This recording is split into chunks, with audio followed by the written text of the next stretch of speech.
Hallo ihr liebe Leute, hier ist wieder der Yankee mit Let's Play Baldur's Gate 2 Schatten von Amn auf Pelzig. Aber ich würde sagen, bevor wir jetzt tatsächlich hier in der Hauptquest weitermachen, sollten wir doch noch was anderes machen. Ich bin noch dafür, dass wir wenigstens die Wegbereitung für die Kangax Quest machen und sei Dele uns organisieren. Der Schädel, der ist ja in the Docks. Dann ein Teil von ihm finden wir im Brückeviertel. Muss ich gerade noch mal gucken auf der Karte. Ich weiß noch, dass es im Brückeviertel war. Ohne Momento. Platz der Händler, 5 Krügen, Geschäft des Gerbers. Delosas Schenke. Ja, das war hier, genau. Das muss hier irgendwo sein. Ich kümmere mich. Desto bringt uns, glaube ich, zum Leichnam und das bringt uns zur verzerrte Rune. Die verzerrte Rune verstehe ich bis heute nicht, muss ich sagen.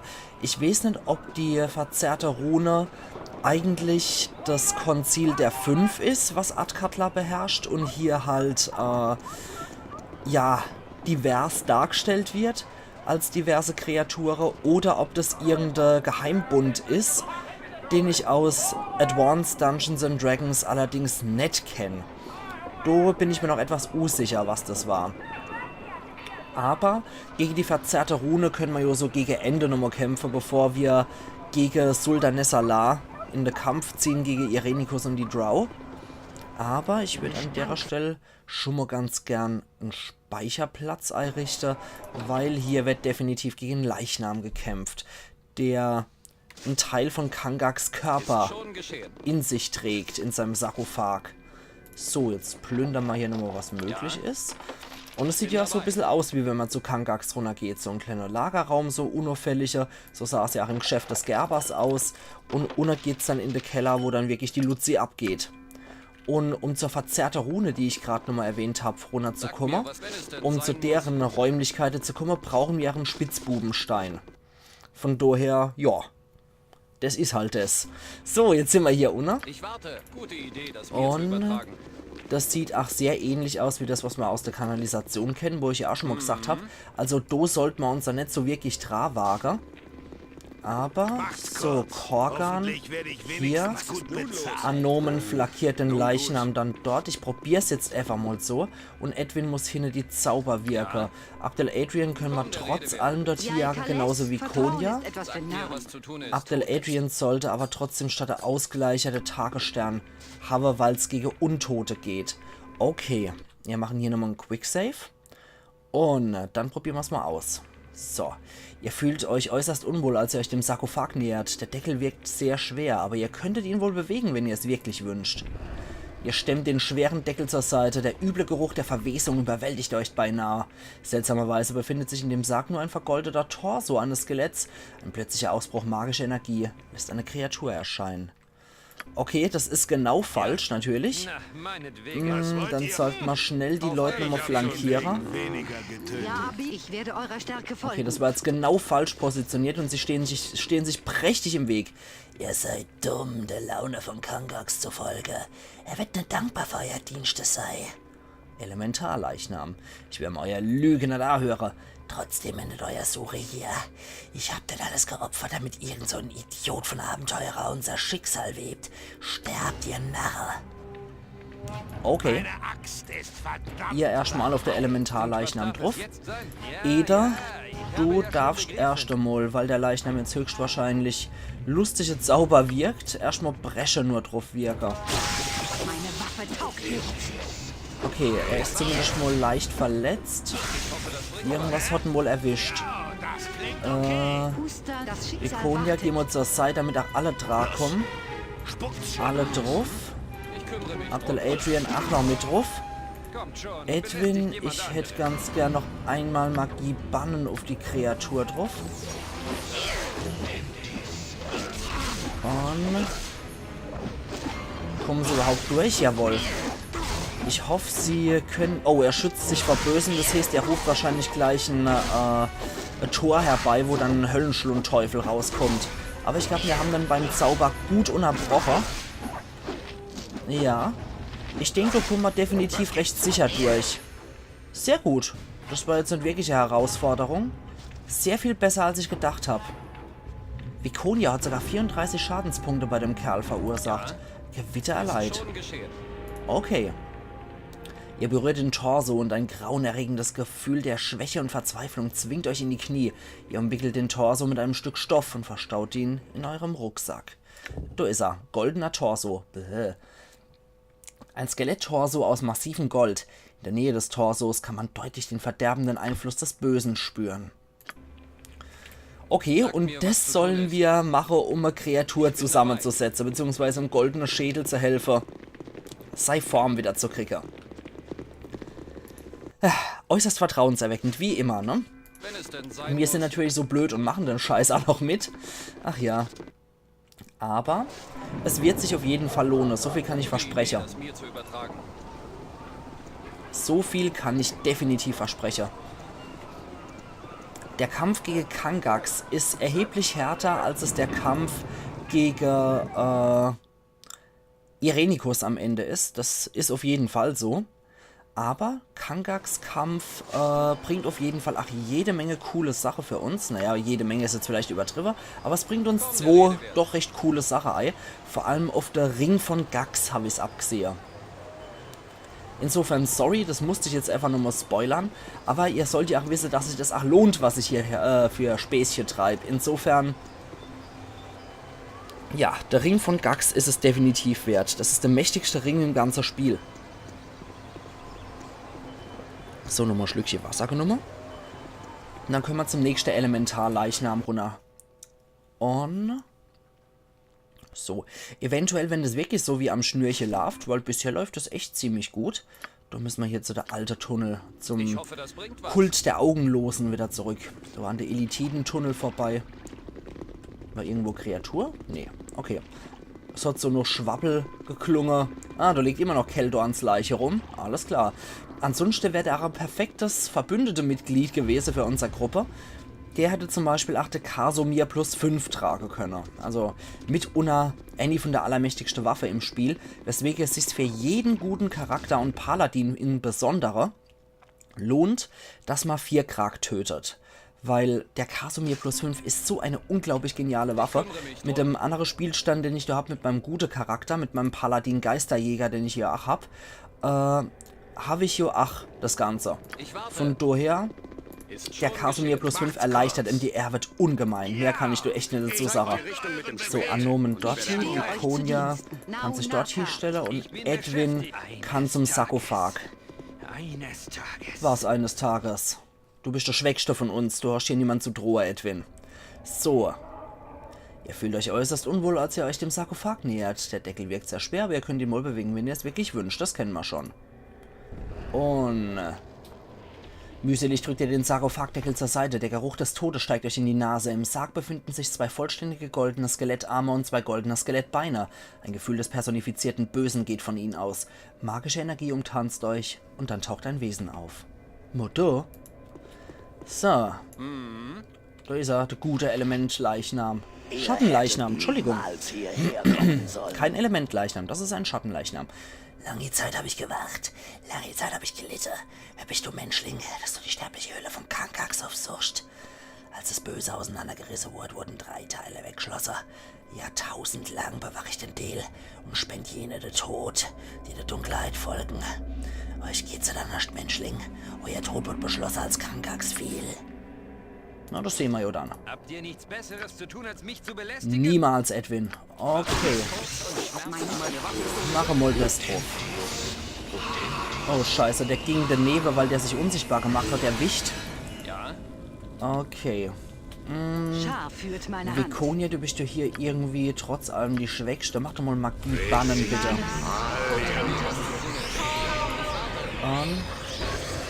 Ich habe das Gefühl, Desmol, ja, gelingt der Zeitstopp. Verdammt. Benutzt den Zaubersymbol Betäubung. Deswegen ist es gut, wenn man die Leichname immer am Anfang direkt auf die Mütze zwirbeln kann.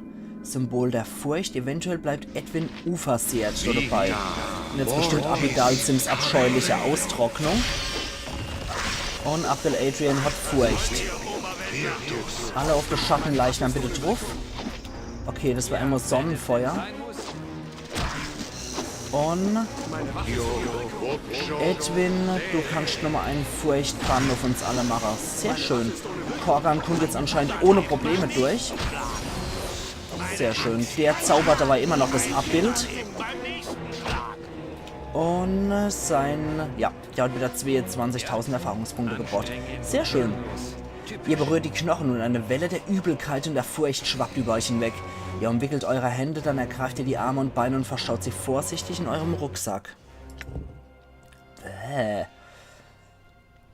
Die Arm- und Beinknochen eines Skeletts aus massivem Gold. Der unverkennbare Gestank des Bösen hängt in der Luft. Der Knochen...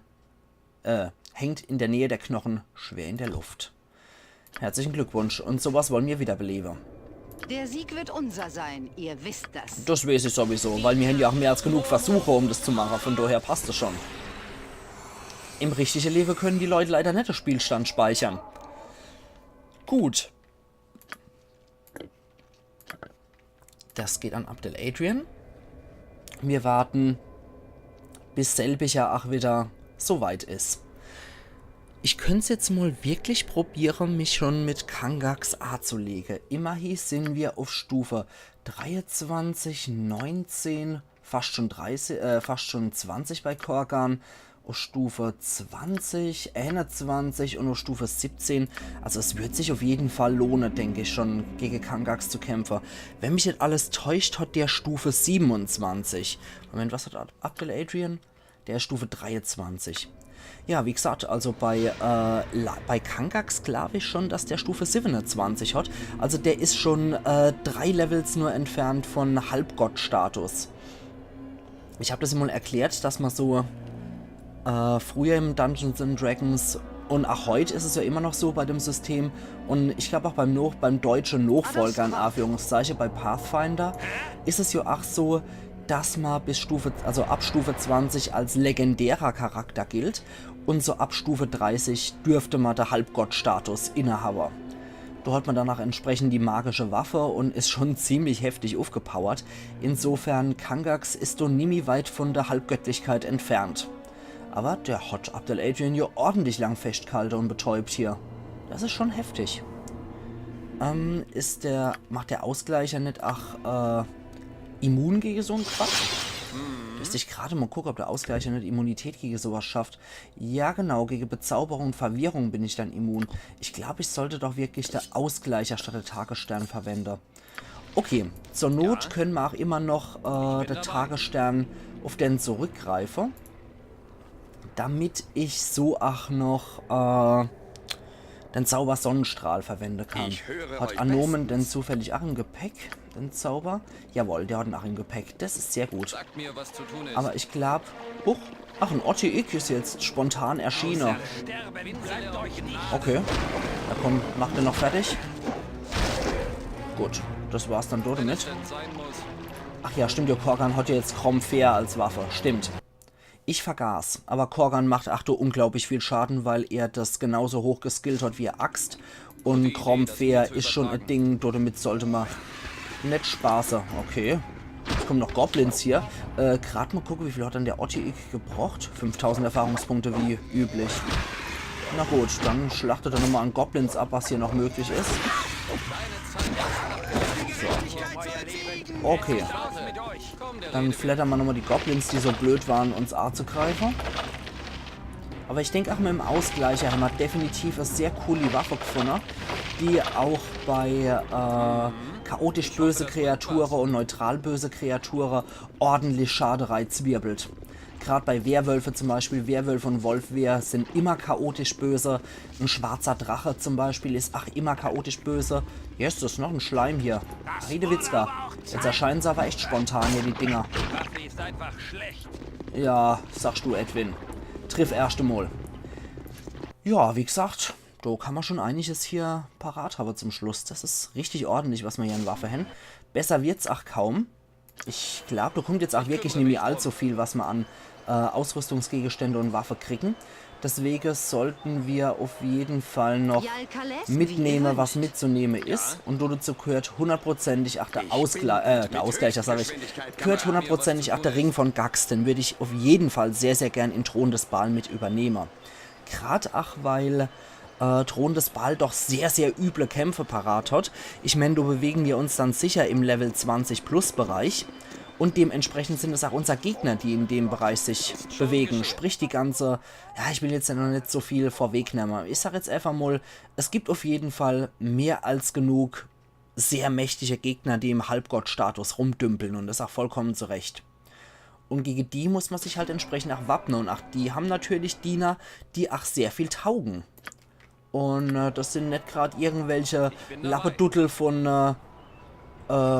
Strohseräuber, die ihm hier ans Leder wollen, wie das eher zu Baldur's Gate Ends passt. Weil in Baldur's Gate Ends, nach dem, was ich so bei den Let's Plays auch so gesehen habe, das ist ja wirklich eher in diesen... Wir dümpeln zwischen Level 1 und Level 6 bis 8, maximal 9 hier rum. Und ja, deswegen Baldur's Gate Ends, das ist eher sowas von... nimm mal einen Schluck Wasser genommen.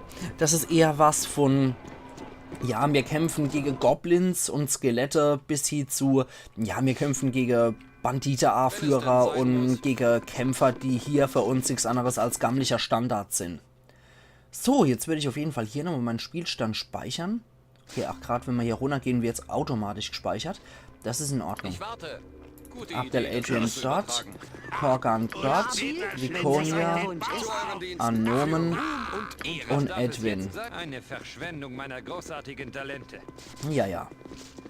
So, Edwin, du sollst dort hier, du Knetkopf. Die werden die schon durchlassen. Okay, so. Ustan Zardos. Dann sollte ich auf jeden Fall nochmal einen Gesang A-Stimme. Das ist ein recht guter Verteidigungszauber hier. Gesang. Mal hier in die Mitte rein. Kommt schon. Gut, ich mach ja schon. Und dann sollte man nochmal Furchtbann wirken. So. Okay, das sind soweit ganz gute Zauber. Bei Kangax muss man halt aufpassen, der macht ganz gerne eine Zauber-Eigenkerkerung. Dann ist eigentlich schon vorbei. So, endlich habt ihr Adrian. Was habt ihr gefunden? Ich hab die Dele gefunden. Endlich ist es vollbracht. Leg die Dele ins Grab. Die Narren mich nicht umbringen können. Oh, jetzt kommt der hierher. Verflucht. Korgan, schnell dort hier. Auf euren Befehl. Und Anomen, du auch noch. Dieser Ort wird euer Grab werden. Ihr seid nachher alle, möge der Tod die Ebene heimsuchen und Kangax wird alles zerstören.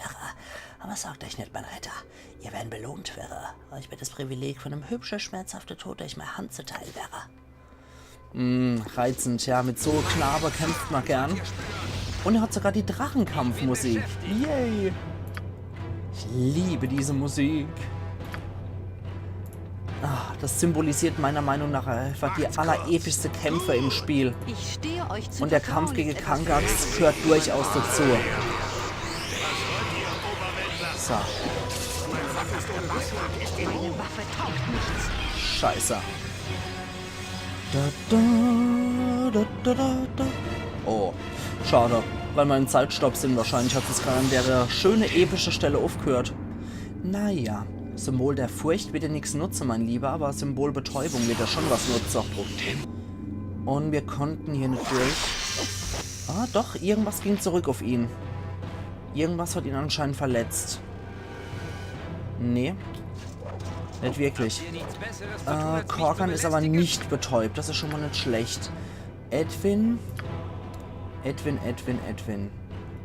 Mach doch mal Kelbens parierende Peitsche auf den Mistkerl.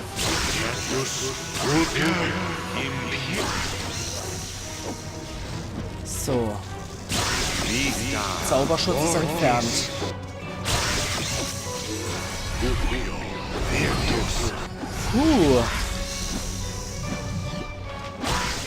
Ja, das ist aber nur sein Abbild. Er selbst ist jetzt endlich leicht verletzt. Gut, sein Abbild können wir trotzdem noch vernichten. Und jetzt auf ihn. Kangax der Leichnam.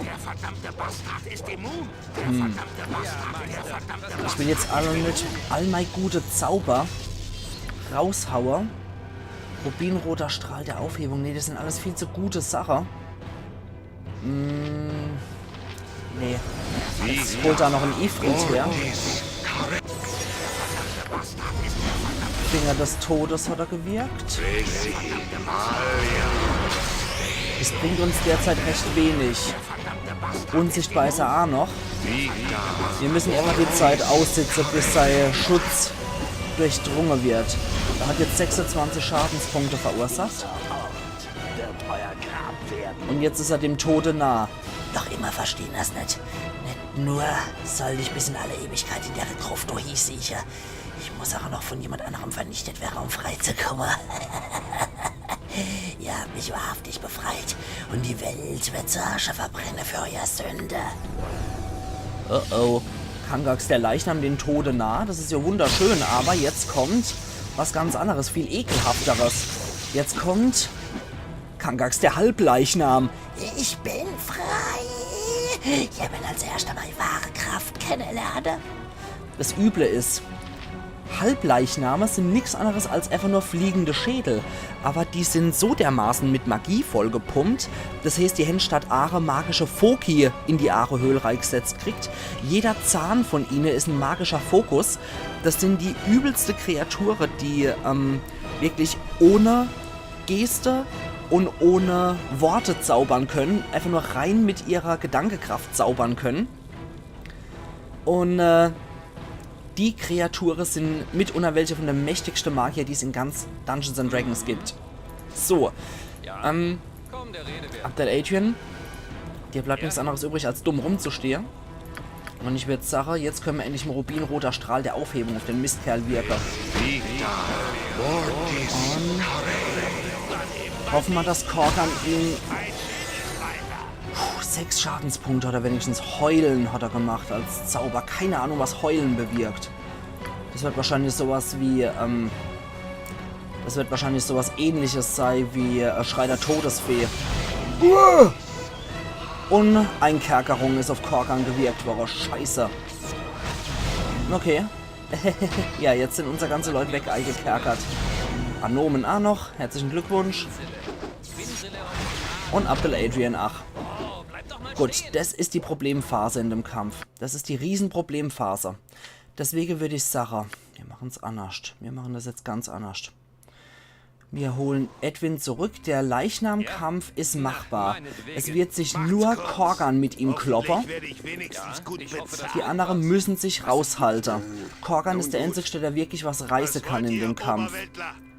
Deswegen, ich habe die Dele gefunden. Jetzt kommt er rausgegammelt. Und drauf und Wetter. Edwin. Magie durchdringen auf ihn auf jeden Fall. Gut, bevor er unsichtbar war, habe ich es noch hingekriegt. Und Zeitstopp. Oh Mann. Oh Mann. Ansonsten würde ich sagen, es ist wirklich saumäßig schwierig, denn von Einkerkerungen fernzuhalten. Deswegen könnte ich dann auch wirklich nur mal eine andere Taktik probieren, dass wir dann, sobald er zum Halbleichnam wird, alle schon mal in die Richtung gehen und uns dann zurückziehen.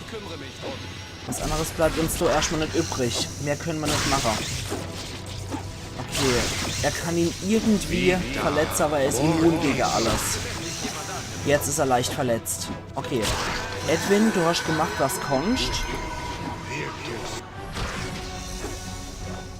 Er hat Phantomtor benutzt. Okay, dann schlagen wir seinen Doppelgänger tot, sein Abbild. Der kann nämlich auch noch böse zaubern. So, jetzt ist er dem Tode nah. Ja. Jetzt kommt genau das, was ich befürchtet habe. Korgan, renn. Und wir gehen jetzt erstmal weg.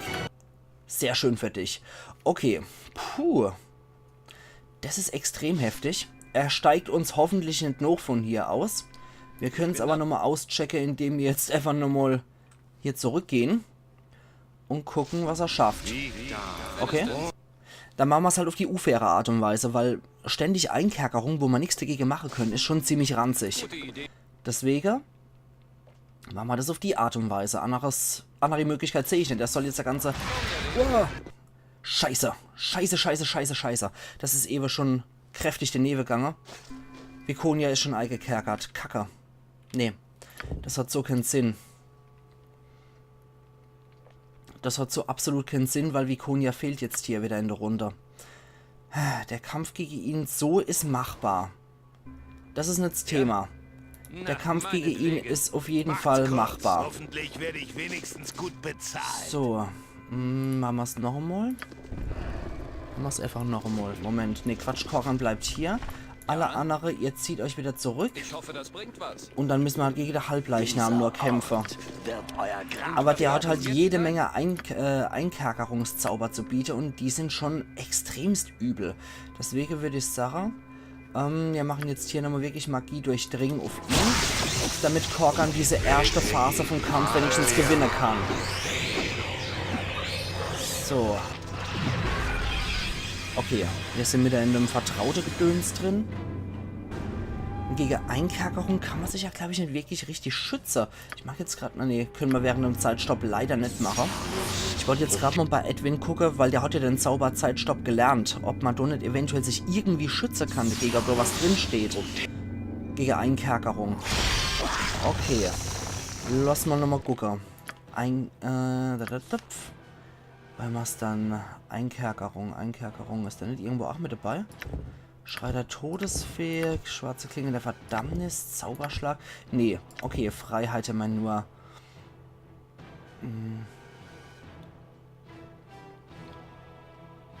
Nee. Das kann man nur auf Kommt schon. Ja. die Ebene wirken, sagen wir jetzt mal, wenn hier 5 Leute eingekerkert sind, oder 4 von meinen 5 Leute eingekerkert sind, dann kann ich die auch entsprechend mit dem Zauber Freiheit wieder entkerkern. Okay. Uns bleibt mal wieder nichts anderes übrig, als hier das Abbild zu zerschmettern. Und jetzt ihn wieder. Der verdammte Bastard ist immun. Der verdammte Bastard ist immun. Na, Mann. Der verdammte Bastard ist immun. Der verdammte Bastard ist immun. Der verdammte Bastard. Scheiße, jetzt hat er sich wieder vor magische Waffe geschützt, glaube ich. Jetzt hat er einen Ifrit beschworen.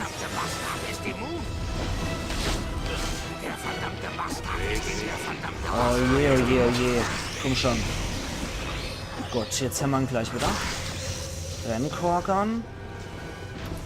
Obwohl, nee, der ist immer noch nicht fertig. Na gut. Also nicht tot. Na gut. Wenn der also nicht in seiner Endphase ist. Jetzt aber.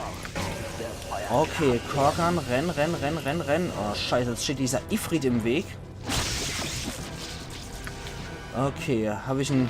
ich habe... Oh, scheiße.